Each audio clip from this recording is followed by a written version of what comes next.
Você é uma pessoa obediente à vontade de Deus? Quando você enfrenta oposição de alguma pessoa, de alguma autoridade, de alguém da sua família, você continua obediente à vontade de Deus? Independente se é uma vontade que Deus falou com você através do Santo Espírito, ou se é algo que está escrito aqui nas Escrituras, expressamente, claro, quando você se encontra numa posição em que alguém está se opondo, em que alguém está te confrontando, ou que alguma situação está te colocando em calça curta, em provação, como você se comporta? Você tem sido obediente à vontade de Deus? A verdade é que obedecer ao Senhor, na maioria das vezes, não é tão simples quanto é dito por aí. É um assunto muito romantizado, mas que nós devemos ter a consciência e a resistência para obedecer ao Senhor. Amém? Mas pode ter certeza que o Espírito Santo vai te dar essa força. Quero saber como é que você está. Você está bonzinho? Você está boazinha? Está tudo certo? Está na paz do Senhor? Digita aí nos comentários como é que você está. Deixa aí um pedido de oração. Fica comigo até o final desse vídeo, a gente vai orar junto. Você que está vindo aí pela primeira vez, seja muito bem-vindo, muito bem-vinda a essa casa, a essa família, a esse grupo de amigos e amigas que estudam a palavra de Deus, que amam a palavra de Deus, que oram juntos e que vão fazer ainda muitas coisas juntos. Amém? Enfim, o texto que eu quero ler para vocês está lá em Atos, no capítulo 5, verso 29. E diz o seguinte: Pedro e os apóstolos responderam: devemos obedecer a Deus antes de qualquer autoridade humana. E esse texto ele é muito interessante, porque todos os textos de Atos, ali principalmente no começo do livro de Atos, que mostram a realidade do nascimento da igreja, eles são muito interessantes. A gente vê uma ação muito forte, muito profunda, incrível, espetacular do Espírito Santo. Nesse mesmo capítulo, a gente lê que até mesmo a sombra de Pedro curava as pessoas. Ou seja, ficava uma fila de pessoas doentes, Pedro passava a sombra dele, curava as pessoas. Eles eram homens que estavam iluminados, cheios do Espírito Santo, abençoados ali e fazendo coisas maravilhosas. A gente pôde perceber também um caso de desobediência, uma tentativa de enganar o Espírito Santo, feito por Ananias e Safira. Então a gente vê caso de pessoas obedecendo ao Senhor e caso de pessoas desobedecendo ao Senhor. O destino de Ananias e Safira foi um destino trágico.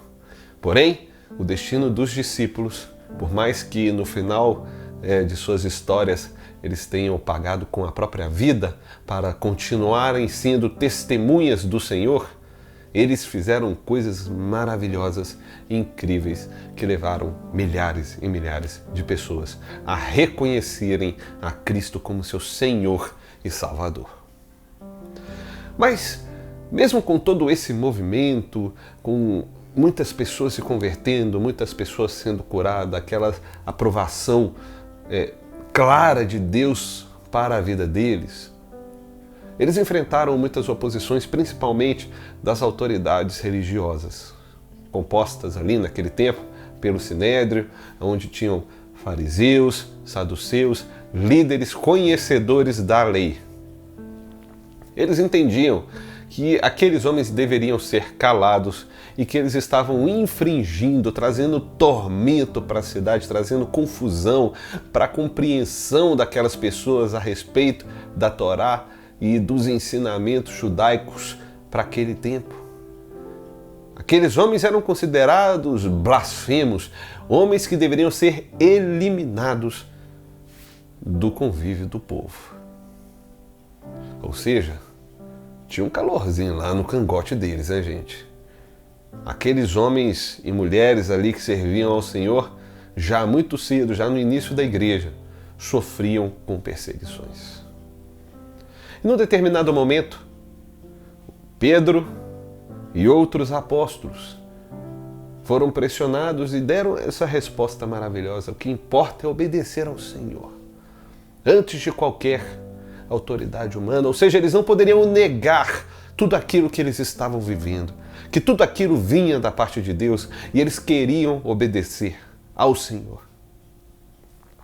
Eles eram homens que foram inspirados pelo Espírito Santo para fazer aquele movimento, para ensinar as doutrinas corretas a respeito daquilo que Cristo trouxe para nós e mostrar que Deus é misericordioso também com os gentios e com toda a terra. Isso é maravilhoso, não é verdade? Imagina se aqueles homens tivessem cedido às muitas pressões que eles sofriam.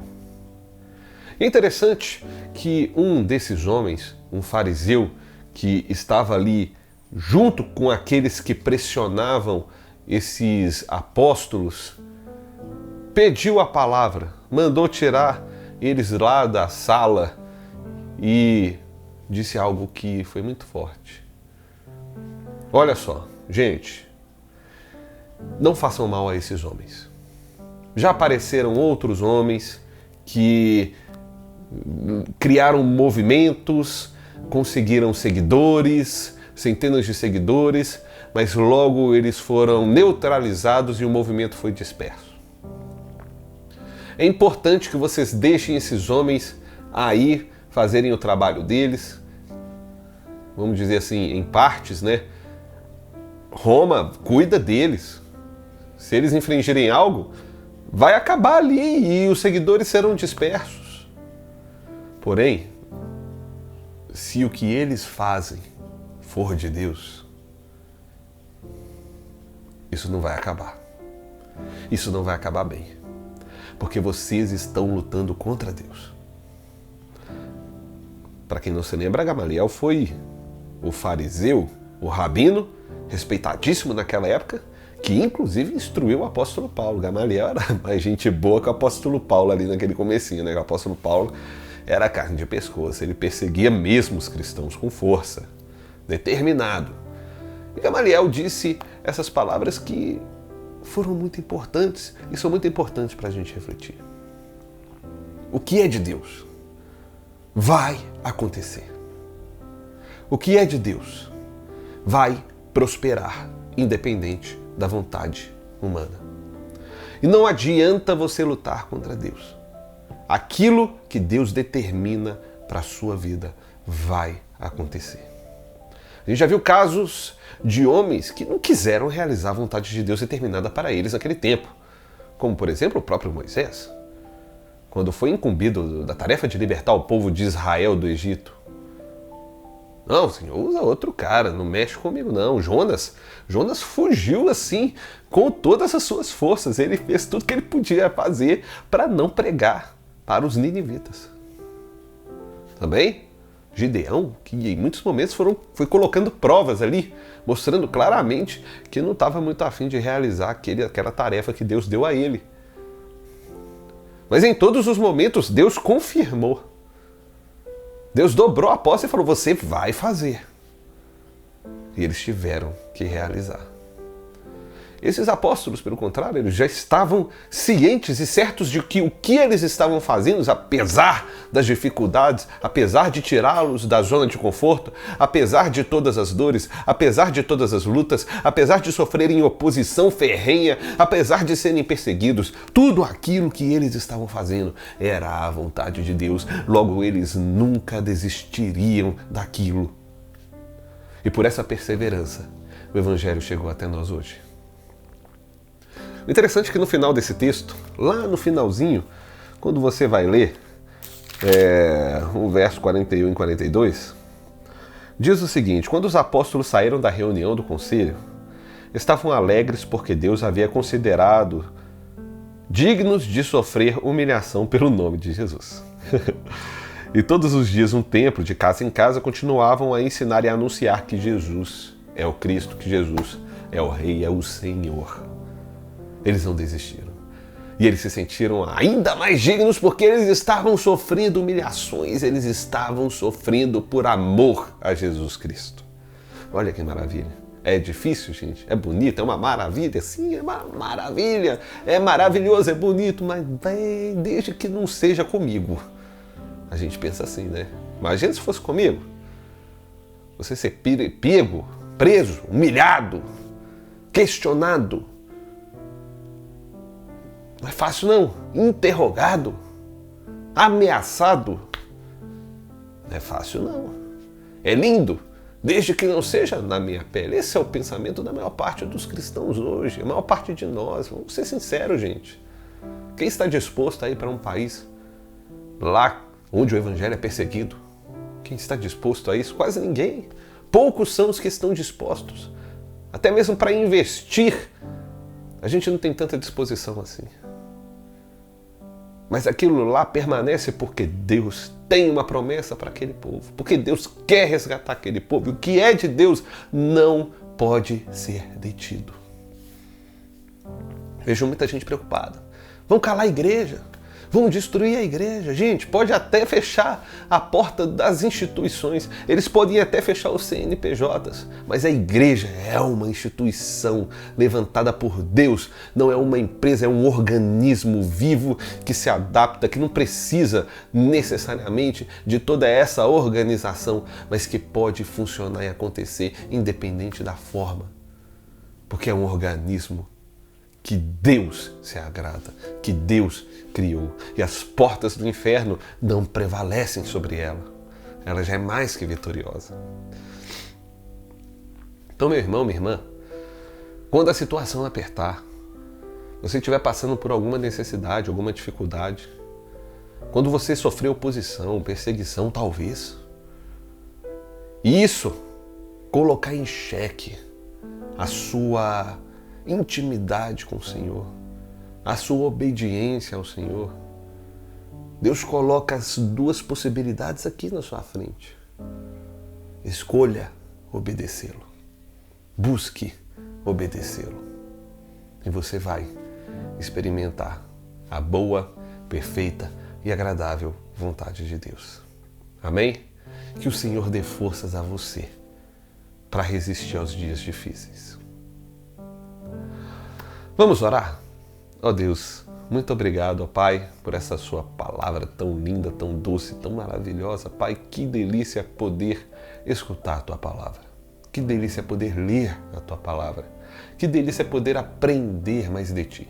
E eu peço ao Senhor que abra os nossos ouvidos, abra a nossa mente, o nosso entendimento, para que ao ouvirmos a tua palavra, possamos ser convencidos das nossas limitações, possamos ser mais obedientes, possamos ser filhos que te amam com todas as forças. E esse amor é o que nos move para obedecer a ti de todo o coração.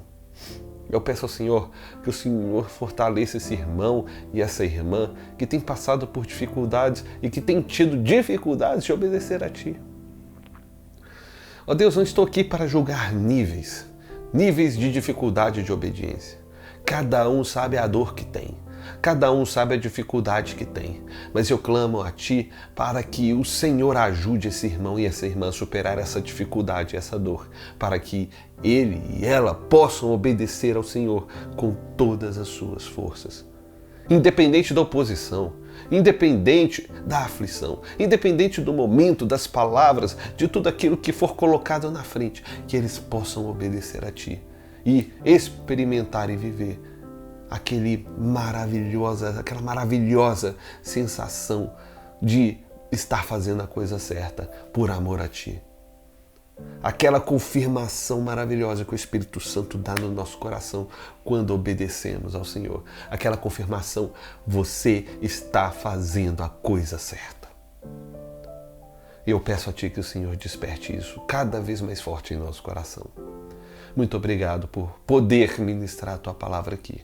Muito obrigado por poder falar com os meus irmãos e com as minhas irmãs neste momento de reflexão da palavra do Senhor, de reflexão do Evangelho. Obrigado, Pai. Em nome de Jesus eu oro. Amém e amém. Você chegou até aqui no finalzinho desse vídeo? Então, quero te fazer um pedido. Deixa aí o seu like, deixa um comentário, compartilha essa mensagem. Tem sido tão bom a gente ficar aqui juntos, né? Então, creio que você pode compartilhar essa mensagem para mais pessoas, para que mais pessoas possam estar aqui conosco, ouvindo e aprendendo mais sobre a palavra de Deus. Amém? Então, compartilhe esse vídeo. Você que não se inscreveu no canal ainda, se inscreva, ative as notificações E fica comigo, fica sempre aí com a gente, para nós podermos estudarmos juntos a palavra de Deus, orarmos e termos sempre esse papo gostoso que é tão bom. Beleza? A gente se vê em breve. Um abraço, até mais ver.